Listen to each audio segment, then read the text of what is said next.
Let's find job.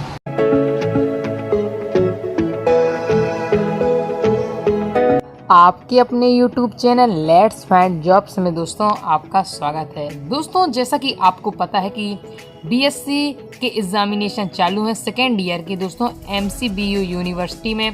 तो दोस्तों आज की इस वीडियो में हम जूलॉजी का पेपर नंबर सेकेंड का फुल सॉल्यूशन जानने वाले हैं। दोस्तों आप लगातार कमेंट कर रहे थे कि जूलॉजी का दोस्तों सेकेंड पेपर लाया जाए। मैंने जैसे ही फर्स्ट पेपर डाला आप लोगों ने लगातार कमेंट करने लगे कि आप सेकेंड पेपर लाएं। तो दोस्तों उससे रहा नहीं गया और मैं आपके लिए फास्ट ही लेके आ चुका हूं जूलॉजी का सेकेंड पेपर। तो दोस्तों चलते हैं वीडियो को स्टार्ट करते हैं बिना टाइम वेस्ट किए। दोस्तों जूलॉजी का फर्स्ट पेपर का फुल सॉल्यूशन अपने चैनल पर अवेलेबल है, आप चैनल पर जाकर देख सकते हैं दोस्तों। साथ ही बीएससी सेकेंड ईयर के फाउंडेशन के तीनों पेपर, साथ ही दोस्तों केमिस्ट्री के तीनों पेपर का फुल सॉल्यूशन अपने चैनल पर डल चुका है दोस्तों, आप चैनल पर जाकर देख सकते हैं। तो चलते हैं दोस्तों वीडियो को स्टार्ट करते हैं बिना टाइम वेस्ट किए। तो दोस्तों आपके सबसे पहले वस्तुनिष्ठ प्रश्न आते हैं आपके दोस्तों, ऑब्जेक्टिव टाइप आंसर आपके आते हैं। तो दोस्तों आपको इसमें सबसे पहले विकल्प दिया गया है ऑब्जेक्टिव टाइप क्वेश्चन। दोस्तों इसमें आपका सही उत्तर का चयन करना है। तो इसमें पहले वाले का है दोस्तों कि ग्लाइकोलिसिस संपन्न होता है। तो दोस्तों इसका राइट आंसर हो जाएगा आपका कोशिका द्रव्य। दोस्तों इसका कोशिका द्रव्य राइट आंसर हो जाएगा आपका, डी नंबर का इसका राइट आंसर हो जाएगा। बढ़ते हैं दोस्तों नेक्स्ट क्वेश्चन की ओर विकल्प में। दोस्तों विकल्प का दोस्तों आपका दूसरा है यूरिया का निर्माण होता है। तो दोस्तों आपका इसका राइट आंसर हो जाएगा वृक्कृत, मतलब बी नंबर का दोस्तों इसका आपका राइट आंसर हो जाएगा। बढ़ते हैं दोस्तों नेक्स्ट क्वेश्चन की ओर। तो नेक्स्ट क्वेश्चन है आपका तीसरा है आपका विकल्प का एंजाइम क्या है। तो दोस्तों इसका राइट आंसर होगा ए नंबर का, एंजाइम क्या है आपका दोस्तों प्रोटीन है। बढ़ते हैं दोस्तों नेक्स्ट क्वेश्चन की ओर। तो दोस्तों आपका नेक्स्ट क्वेश्चन है सर्वाधिक लंबी कोशिका है। तो दोस्तों आपका इसका राइट आंसर होगा सी नंबर का, मतलब तंत्रिका तंत्र। इस प्रकार से दोस्तों आपका ये चौथा कंप्लीट होता है विकल्प का। बढ़ते हैं दोस्तों नेक्स्ट क्वेश्चन की ओर। तो दोस्तों आपका विकल्प का पांचवा है नर हार्मोन्स है। दोस्तों इसका राइट आंसर हो जाएगा आपका टेस्टोस्टेरोन, मतलब दोस्तों आपका बी नंबर का इसका राइट आंसर हो जाएगा। आई होप दोस्तों आपने इसे अच्छे से नोट कर लिया होगा। दोस्तों आप चैनल को सब्सक्राइब करके बेल आइकन जरूर प्रेस कर लीजिएगा। चैनल को सब्सक्राइब करके बेल आइकन प्रेस करने से क्या होगा दोस्तों, आगे जो भी सॉल्यूशन की वीडियो डलेगी, जैसे दोस्तों अभी बॉटनी की डलने वाली है, तो दोस्तों वो आपके पास तुरंत पहुंच जाएगी और आप उस सब्जेक्ट का सॉल्यूशन आसानी से कर सकते हैं। बढ़ते हैं दोस्तों नेक्स्ट क्वेश्चन की ओर। तो दोस्तों आपके फिर आते हैं लघु उत्तरीय प्रश्न। तो दोस्तों आपका इसमें दूसरा प्रश्न है, प्रश्न क्रमांक दूसरा, जठर रस पर टिप्पणी लिखी है। दोस्तों आपको जठर रस पर टिप्पणी लिखना है। तो दोस्तों मैं आपको इसका सॉल्यूशन दिखा रहा हूँ, तो आप इसे फास्ट ही नोट कर लीजिएगा। दोस्तों ये आपके प्रश्न क्रमांक दूसरे का आंसर। इसमें दोस्तों आपसे जठर रस की बारे में पूछा गया है, आपको दोस्तों जठर रस पर टिप्पणी लिखनी है।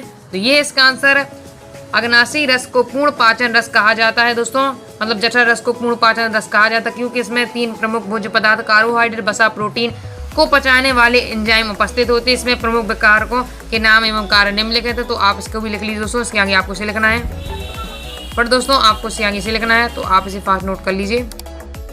इसके आगे दोस्तों आपको इसे लिखना है, पर दोस्तों आपको इसे आगे से लिखना है, तो आप इसे फास्ट नोट कर लीजिए। इस प्रकार से दोस्तों आपका प्रश्न क्रमांक 2 कंप्लीट होता है। बढ़ते हैं दोस्तों नेक्स्ट क्वेश्चन की ओर, प्रश्न क्रमांक 3। तो दोस्तों आपसे प्रश्न क्रमांक 3 में पूछा जा रहा है वृक्काणु पर संक्षिप्त टिप्पणी लिखी। तो दोस्तों आपको वृक्काणु पर एक दोस्तों आपको संक्षिप्त टिप्पणी लिखना है। तो दोस्तों मैं आपको इसका आंसर दिखा रहा हूँ, तो आप इसे फास्ट ही नोट कर लीजिए। दोस्तों ये आपके प्रश्न क्रमांक तीसरे का आंसर।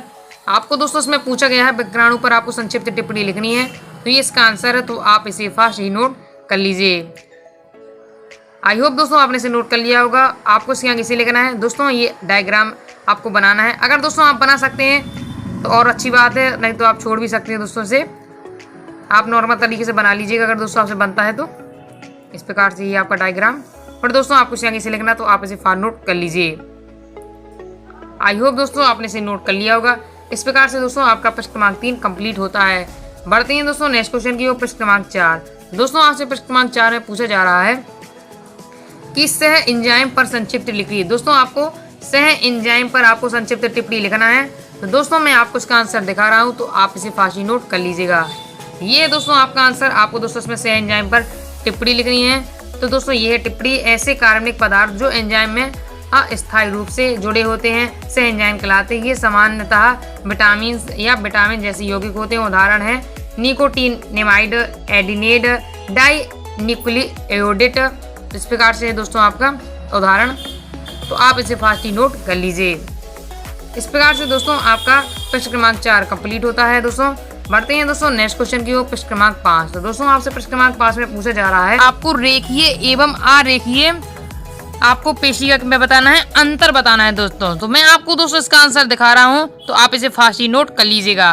तो दोस्तों ये है आपका रेखीय ये एवं तथा अरेखीय पेशी में अंतर। दोस्तों वैसे भी दोस्तों आपका ये लघु उत्तरीय है, 2 नंबर का क्वेश्चन है, फिर भी मैंने आपको इसमें 7 अंतर बताए हैं। तो आप इसमें कोई भी आराम से लिख लीजिए। आप दोस्तों पूरा भी लिख लीजिएगा, पूरा ही लिख लीजिए। छोटे छोटे आपके इसमें अंतर है, तो आपके इसमें 7 अंतर है। एक बार आप फिर अच्छे से नोट कर लीजिए, मैं आपको दिखा देता हूँ ऊपर से। तो आप इसे दोस्तों फास्ट ही नोट कर लीजिए। तालिका बनाकर आपको बेहतरीन दिया गया है दोस्तों, रेखीय तथा अरेखीय पेशी में अंतर। तो आप इसे फास्ट ही नोट कर लीजिए। आप दोस्तों वीडियो को पॉज कर लीजिएगा अगर आप अच्छे से नहीं लिख पाते हैं। इस प्रकार से दोस्तों आपका प्रश्न क्रमांक 5 कंप्लीट होता है। बढ़ते हैं दोस्तों नेक्स्ट क्वेश्चन की ओर, प्रश्न क्रमांक 6। अब दोस्तों आपसे प्रश्न क्रमांक 6 में पूछा जा रहा है, इंसुलिन पर संक्षिप्त टिप्पणी लिखिए। तो दोस्तों आपको इंसुलिन पर संक्षिप्त टिप्पणी लिखना है। तो मैं दोस्तों आपको इसका आंसर दिखा रहा हूँ, तो दोस्तों आप इसे फास्ट ही नोट कर लीजिएगा। तो दोस्तों ये है आपके प्रश्न क्रमांक 6 का आंसर, तो आप इसे फास्ट ही नोट कर लीजिए। ये दोस्तों आपके प्रश्न क्रमांक 6 का आंसर है। इंसुलिन क्या है आपको इसमें ये बताना है, तो आप इसे फास्ट ही नोट कर लीजिए। इसके आगे दोस्तों आपको इसे आगे इसे लिखना है, तो आप इसे फास्ट ही नोट कर लीजिए। इसके आगे दोस्तों आपको इसे लिखना है। इस प्रकार से दोस्तों आपका प्रश्न क्रमांक 6 कंप्लीट होता है। दोस्तों बढ़ते हैं नेक्स्ट क्वेश्चन की ओर, प्रश्न क्रमांक 7। दोस्तों आपसे प्रश्न क्रमांक 7 में पूछा जा रहा है कि ग्लाइकोसिस प्रक्रिया का वर्णन कीजिए। तो दोस्तों मैं आपको इसका आंसर दिखा रहा हूँ, तो आप इसे फास्ट ही नोट कर लीजिए। दोस्तों ये है इसका आंसर, तो आप इसे फास्ट नोट कर लीजिए। आपका दोस्तों प्रश्न क्रमांक 7 में का आंसर है ग्लाइकोसिस की दोस्तों आपको प्रक्रिया का वर्णन करना है। तो ये इसका आंसर दोस्तों, पहले आपको ये डायग्राम जरूर बना लेना है। फिर दोस्तों आपको इससे आगे इसे लिखना है, तो आप इसे फास्ट नोट कर लीजिए। फिर दोस्तों आपको इससे आगे इसे लिखना है, आप दोस्तों इसे फास्ट नोट कर लीजिए। फिर दोस्तों आपको इसे आगे इसे लिखना है। फिर दोस्तों आपको इसे आगे इसे लिखना है। इसके आगे दोस्तों आपको इसे आगे इसे लिखना है, तो आप इसे फास्ट नोट कर लीजिए। फिर आपको ये डायग्राम बनाना है दोस्तों। फिर दोस्तों आपको इसे आगे इसे लिखना है। तो दोस्तों इस प्रकार से आपका प्रश्न क्रमांक 7 कंप्लीट होता है। दोस्तों बढ़ते हैं नेक्स्ट क्वेश्चन की ओर, प्रश्न क्रमांक 8। दोस्तों आपसे प्रश्न क्रमांक 8 में पूछा जा रहा है कि आपको कोशिकीय श्वसन पर निबंध लिखना है। तो दोस्तों आपको कोशिकीय श्वसन पर निबंध लिखना है। तो दोस्तों मैं आपको इसका आंसर दिखा रहा हूँ, तो आप इसे फास्ट ही नोट कर लीजिए। तो दोस्तों ये है आपका आंसर प्रश्न क्रमांक 8 का कोशिकीय श्वसन पर दोस्तों पूरा आपका इसमें आपको एक निबंध लिखना है। ये इसका आंसर, तो आप इसे फास्ट नोट कर लीजिए। दोस्तों आपको इसे आगे से लिखना है। फिर दोस्तों आपको इसे आगे से लिखना है, तो आप इसे फास्ट नोट कर लीजिए। फिर दोस्तों आपको इसे आगे से लिखना है। फिर दोस्तों आपको इस प्रकार का डायग्राम बनाना है। तो दोस्तों आपको एक नॉर्मल तरीके से डायग्राम बना लेना है, और दोस्तों आपको बेहतरीन नामकरण कर देना है। दोस्तों आपको इसे आगे से लिखना है, तो आप इसे फास्ट नोट कर लीजिए। दोस्तों आपको इसे आगे से लिखना है, तो आप इसे ही फास्ट नोट कर दीजिए। ये दोस्तों आपका प्रश्न क्रमांक 8 का आंसर है। दोस्तों आप वीडियो को फुल क्वालिटी में देखें, जिससे आपको समझने में कोई दिक्कत नहीं होगी। इसके आगे दोस्तों आपको इसे आगे से लिखना है, तो दोस्तों आप इसे फास्ट नोट कर लीजिए। फिर दोस्तों आपको इसे आगे से लिखना है, तो आप इसे फास्ट नोट कर लीजिए। इसके आगे दोस्तों आपको इस प्रकार से दोस्तों आपका प्रश्न क्रमांक 8 है जो आपका कंप्लीट हो जाता है। दोस्तों बढ़ते हैं नेक्स्ट क्वेश्चन की ओर, प्रश्न क्रमांक 9। दोस्तों आपसे प्रश्न क्रमांक 9 में पूछा जा रहा है कि दोस्तों आपको एंजाइम पर एक निबंध लिखना है। तो दोस्तों मैं आपको इसका आंसर दिखा रहा हूँ, तो आप इसे फास्ट ही नोट कर लीजिएगा। तो दोस्तों ये है आपका एंजाइम पर निबंध है। दोस्तों पहले आपको बताना है दोस्तों एंजाइम क्या है, तो ये इसका आंसर दोस्तों, तो आप इसे फास्ट नोट कर लीजिए। दोस्तों आपको इसमें ये नहीं लिखना है, जितने भी आपको भी हेडिंग दिखेगी उसमें लिखेगा और आगे ये पढ़ें, तो आपको ये नहीं लिखना है। तो आप इसे फास्ट नोट करते चलिए। इसके आगे आपको दोस्तों एंजाइम के कार्य और महत्व बताए हैं, तो इसके आगे ये है दोस्तों आंसर, तो आप इसे फास्ट नोट कर लीजिए। इसके आगे दोस्तों आपको इसे लिखना है, तो आप इसे फास्ट नोट कर लीजिए। इसके आगे दोस्तों आपको इसे आगे से लिखना है, और इससे आगे आया ये दोस्तों, इसके आगे ये पढ़ें, तो आपको ये भी नहीं लिखना है दोस्तों। इसके आगे आपको ये लिखना है। दोस्तों आपको हर टिप्पणी में ये दिख रहा है और पढ़ें, जैसे फैटी लीवर का इलाज, तो ये सब आपको नहीं लिखना है, इसके जो बीच में दिए हैं। इसके अलावा आपको दोस्तों सब लिखना है। तो आप इसे फार नोट करते चलिए। इसके आगे दोस्तों आपको इसे लिखना है, तो आप इसे फार नोट करते चलिए। फिर दोस्तों आपको इसके आगे इसे लिखना है, तो आप इसे फास्ट ही नोट कर लीजिए। दोस्तों आपको इसके आगे इसे एंजाइम के प्रकार हैं, तो आप इसे फार नोट करते चलिए। तो दोस्तों आप इसे फार नोट कर लीजिए। इसके आगे दोस्तों आपको इसके आगे इसे लिखना है, तो आप इसे फार नोट कर लीजिए। दोस्तों आपको इसके आगे इसे लिखना है, तो आप इसे फार नोट कर लीजिए। फिर दोस्तों आपको इसके आगे इसे लिखना है, तो आप इसे फार नोट कर लीजिए। इसके आगे दोस्तों आपको इसके आगे इसे लिखना है, तो आप दोस्तों इसे फार नोट कर लीजिए। इसके आगे दोस्तों आपको इसके आगे इसे लिखना है।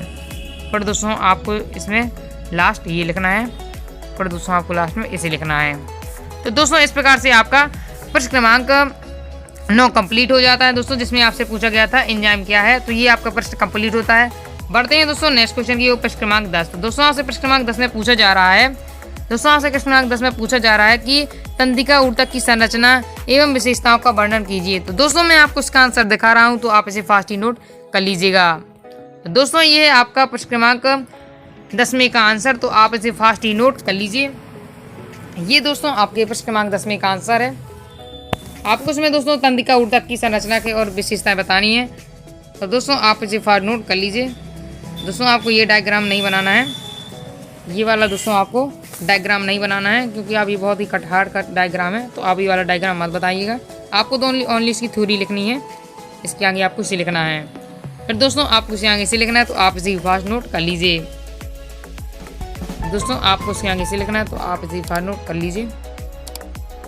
आई होप दोस्तों आपने इसे नोट कर लिया होगा। तो आपको इसके आगे एक डायग्राम बनाना है, तो मैं आपको दिखाता हूँ कौन सा डायग्राम बनाना है। दोस्तों आपको इसके आगे से डायग्राम बनाना है। ये है आपका दोस्तों तंत्रिका ऊतक का चित्र। तो जिससे दोस्तों आपको ये डायग्राम बनाना है, ये दोस्तों बहुत ही आसान है, तो आप इसे आराम से बना लीजिए। आपको दोस्तों इसका नामकरण भी करना है। आपको फुल थ्योरी लिखने के बाद इसे बना लेना है दोस्तों, या दोस्तों आप पहले डायग्राम को बना लीजिए दोस्तों, फिर इसके बाद थ्योरी लिखें जो मैंने आपको बताई है। तो दोस्तों इस प्रकार से आपका 10 है वो कंप्लीट होता है। बढ़ते हैं दोस्तों नेक्स्ट क्वेश्चन की, वो प्रश्न क्रमांक 11। तो दोस्तों आपसे प्रश्न क्रमांक 11 में पूछा गया है, थायराइड ग्रंथि है जो आपकी, उसकी संरचना एवं कार्यों का वर्णन कीजिए। तो मैं आपको इसका आंसर दिखा रहा हूं, तो आप इसे फास्ट ही नोट कर लीजिएगा। तो दोस्तों ये आपके प्रश्न क्रमांक 11 का आंसर, तो आप इसे फास्ट ही नोट कर लीजिए। दोस्तों ये आपके प्रश्न क्रमांक 11 का आंसर है, तो आप इसे दोस्तों फास्ट ही नोट कर लीजिए। इसके आगे दोस्तों आपको इसे आगे ये लिखना है, आपको इसमें थायराइड ग्रंथि की संरचना और कार्यों का वर्णन करना है, तो ये इसका आंसर है दोस्तों। फिर आपको दोस्तों इसकी संरचना बतानी है, तो दोस्तों आपको ये इस प्रकार का डायग्राम बना लेना है, तो आप इसे फास्ट नोट कर लीजिए दोस्तों। दोस्तों आपको इसे आगे इस प्रकार का डायग्राम बना लेना है। इसके आगे दोस्तों आपको इसे आगे से लिखना है, तो आप इसे फास्ट नोट कर लीजिए आप, क्योंकि आपको दोस्तों इसमें थायराइड ग्रंथि की संरचना बतानी है, तो ये इसका आंसर, तो दोस्तों आप इसे फास्ट नोट कर लीजिए। इसके आगे दोस्तों आपको इसे लिखना है, आप इसे फास्ट नोट करते चलिए। इसके आगे दोस्तों आपको इसे आगे से लिखना है, आपको इसमें थायराइड ग्रंथि के कार्य भी बताने, तो ये है दोस्तों आपके थायराइड ग्रंथि के कार्य, तो आप इसे फास्ट नोट करते चलिए दोस्तों वीडियो पसंद आ रही है तो वीडियो को लाइक जरूर करिएगा दोस्तों। आपको वीडियो को लाइक करना मत भूलिएगा, क्योंकि आपके लिए इतनी मेहनत से आपके लिए सॉल्यूशन लाए जाते हैं दोस्तों बेहतरीन दोस्तों, आपको पॉइंट बाय पॉइंट, जिससे आपको दोस्तों फुल मार्क्स मिले, और दोस्तों आपके लिए बेहतरीन डायग्राम लाते हैं आसान से दोस्तों, कि जो आप आराम से बना लें और दोस्तों आपको फुल मार्क्स मिले। तो दोस्तों इस कार्य को करने में दोस्तों बहुत ही मेहनत लगती है, जो कि दोस्तों आप समझ सकते हैं, इसलिए दोस्तों आप वीडियो को लाइक जरूर कर दीजिएगा। वीडियो को लाइक करना दोस्तों मत भूलिएगा। इसके आगे आपको इसे लिखना है, इसके आगे दोस्तों आपको इसे लिखना है। इस प्रकार से दोस्तों आपका प्रश्न क्रमांक 11 भी कंप्लीट होता है दोस्तों। आपका जीव विज्ञान का सेकेंड पेपर भी कंप्लीट होता है दोस्तों, आपका जूलॉजी का, और अपने दोस्तों फर्स्ट पेपर का जूलॉजी का फुल सॉल्यूशन अपने चैनल पर डल चुका है। आप चैनल पर जाके दोस्तों देख सकते हैं, लिंक आपको दोस्तों डिस्क्रिप्शन में मिल जाएगी। और दोस्तों आपको वीडियो पसंद आई तो वीडियो को लाइक जरूर कर दीजिएगा। साथ ही दोस्तों चैनल पर नए तो चैनल को सब्सक्राइब करके जरूर रखिएगा। चैनल को सब्सक्राइब कर और बेल आइकन जरूर प्रेस करके रखिएगा। बेल आइकन प्रेस करने से क्या होगा दोस्तों, आगे जो भी सॉल्यूशन की वीडियो डालेगी वो आपके पास दोस्तों तुरंत पहुंच जाएगी, और दोस्तों आप उस सब जगह सॉल्यूशन आसानी से कर सकते हैं। साथ ही दोस्तों इस वीडियो को अपने ज़्यादा दोस्तों के साथ शेयर करें, और अपने जो ग्रुप हैं आपके उसमें शेयर करें, जिससे आपके दोस्तों को भी इस वीडियो का फ़ायदा मिल सके, और दोस्तों वो भी जूलॉजी का सेकेंड पेपर आपकी तरह आसानी से कर सकें। और दोस्तों कमेंट करके जरूर बताइए कि आपको वीडियो किस प्रकार लगी और दोस्तों आपको आगे किस सब्जेक्ट का सॉल्यूशन चाहिए है। धन्यवाद।